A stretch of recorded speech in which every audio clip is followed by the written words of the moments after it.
உலக மக்களே வணக்கம். சென்ட்ரல் ஜெயிலில் சரிங்களா மக்களே, தெரிஞ்ச மக்கள் நிறையா பேர் இருப்பீங்க, தெரியாத மக்கள் நிறையா இருப்பீங்க சரிங்களா. 3 டைம் சாப்பாடு, காலையில் சாப்பாடு 7 மணிக்கு, மதியானம் 12 மணிக்கு சாப்பாடு, சாயந்தரம் 4 மணிக்கு சாப்பாடு சரிங்களா. 3 டைம் சாப்பாடு. அடுத்து காலையில் ஒரு டீ, சாயந்தரம் ஒரு டீ, 2 டைம் டீ.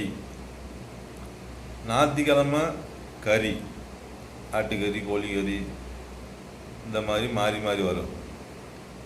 அடுத்து திருவிழாவுக்கு லட்டு, பூந்தி, இந்த மாதிரி ஸ்வீட்ஸும் வரும்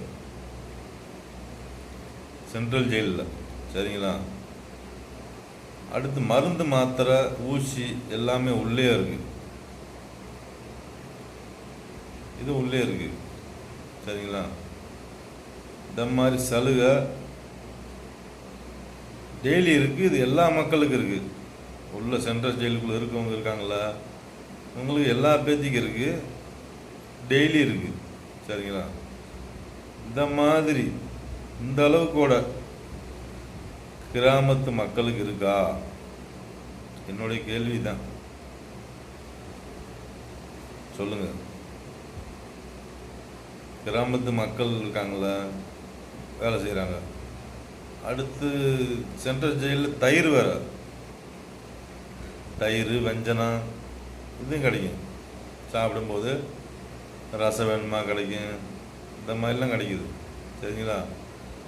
இந்த சென்ட்ரல் ஜெயிலில் இருக்க சாப்பாடு, டீ கிராமத்து மக்களுக்கு எல்லா பேர்த்துக்கும் கிடைக்குதா? என்னோட கேள்வி தான். சொல்லுங்க மக்களே, சொல்லுங்க அரசியல்வாதிகளே, நீதி தேவதையே நீங்கள் சொல்லுங்க. சென்ட்ரல் ஜெயிலில் வாழ்கிறவங்க மக்கள் என்னென்ன சாப்பிட்டாங்கன்னு இப்போ சொல்லியிருக்கேன்ல. இந்த மாதிரி உணவு கூட கிராமத்தில், உலகத்தில் எத்தனை கிராமம் இருக்குது? நான் உலகத்தை தான் கேட்குறேன். என்னுடைய ஒரு வீடியோவும் உலகத்துக்கே சொந்தமானது சரிங்களா. உலகத்தவே கேட்குறேன். இந்த மாதிரி ஒரு உணவு, சாப்பாடு, தூக்கம், காத்தாடி, நல்ல போர்வை, கல்லுலே மெத்த மாதிரி இருக்குது அங்கே சென்ட்ரல் ஜெயிலில். இந்த மாதிரி ஒரு வாழ்க்கை கிராமத்தில் இருக்கா? என்னுடைய கேள்வி இதான், சொல்லுங்கள்.